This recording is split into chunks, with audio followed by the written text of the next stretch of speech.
اعوذ باللہ من الشیطان الرجیم بسم اللہ الرحمن الرحیم وجعلوا للہ شرکاء الجن وخلقهم وخرقوا له بنین وبنات بغیر علم سبحانہ وتعالی عما یصفون۔ اور اس پر بھی لوگوں نے جنوں کو اللہ کا شریک ٹھہرا دیا، حالانکہ اسی نے تو انہیں پیدا کیا ہے، اور انہوں نے بغیر کسی علم کے اللہ کے بیٹے اور بیٹیاں گھڑ لیے۔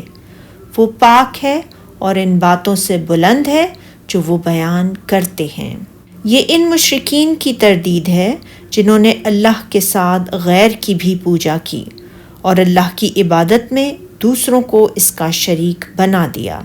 مثلاً انہوں نے جنوں کی پوجا کر کے انہیں عبادت میں اللہ کا شریک بنا دیا، جبکہ اللہ تعالیٰ ان کے شرک و کفر سے پاک ہے۔ اگر کہا جائے کہ یہ تو بتوں کی پوجا کرتے تھے، تو جنوں کو اللہ کے شریک بنانے کے کیا معنی ہیں؟ تو اس کا جواب یہ ہے کہ انہیں جنوں ہی نے بتوں کی عبادت کا حکم دیا تھا، تو ان کے حکم کی اطاعت بجا لاتے ہوئے انہوں نے بتوں کی عبادت کی۔ تو یہ گویا جنوں کو اللہ کا شریک بنانا ٹھہرا کہ اس کا حکم ماننے کے بجائے انہوں نے جنوں کے حکم کو مانا، جیسا کہ اللہ تعالیٰ نے فرمایا ہے سورہ نساء میں، وہ لوگ اللہ کو چھوڑ کر دیویوں کو پکارتے ہیں، اور دراصل وہ سرکش شیطان ہی کو پکارتے ہیں جس پر اللہ نے لعنت کی ہے۔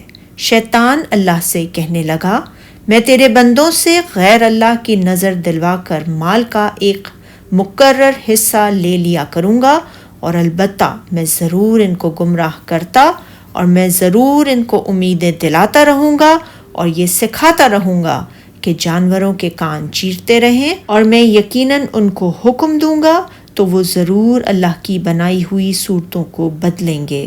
اور جس شخص نے اللہ کو چھوڑ کر شیطان کو دوست بنایا، وہ یقیناً صریح نقصان میں پڑ گیا۔ وہ شیطان ان کو وعدے دیتا ہے اور امیدیں دلاتا ہے، جو کچھ شیطان انہیں وعدے دیتا ہے وہ دھوکہ ہی دھوکہ ہے۔ اور فرمایا سورہ کہف میں، کیا تم اس کو اور اس کی اولاد کو میرے سوا دوست بناتے ہو؟ حضرت ابراہیم علیہ السلام نے اپنے باپ سے کہا تھا سورہ مریم میں، اے میرے باپ، شیطان کی پوجا نہ کر، بے شک شیطان اللہ کا نافرمان ہے۔ اور فرمایا سورہ یاسین میں، اے آدم کی اولاد، کیا ہم نے تم سے کہہ نہیں دیا تھا کہ شیطان کو نہ پوجنا؟ بے شک وہ تمہارا کھلا دشمن ہے، اور یہ کہ تم میری ہی عبادت کرنا، یہی سیدھا راستہ ہے۔ اور فرشتے قیامت کے دن بارگاہ الہی میں عرض کریں گے سورہ سبا میں، تو پاک ہے، تو ہی ان کے سوا ہمارا کارساز ہے، بلکہ وہ تو جنات کو پوجا کرتے تھے اور ان کے اکثر انہی پر ایمان لاتے تھے۔ اسی لیے یہاں فرمایا ہے، اور ان لوگوں نے جنوں کو اللہ کا شریک ٹھہرایا، حالانکہ ان کو اسی نے پیدا کیا ہے۔ جنوں کو بھی اسی نے پیدا کیا، اور وہی خالق واحد اللہ شریک ہے، تو اس کے ساتھ کسی غیر کی پوجا کیوں کی جا سکتی ہے؟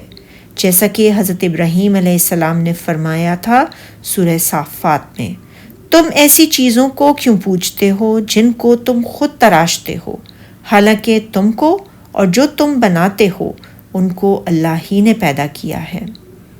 آیت کریمہ کے معنی یہ ہیں کہ اللہ سبحانہ و تعالیٰ ہی مستقل بالذات خالق ہے، لہٰذا واجب ہے کہ صرف اسی واحد اللہ شریک کی عبادت کی جائے۔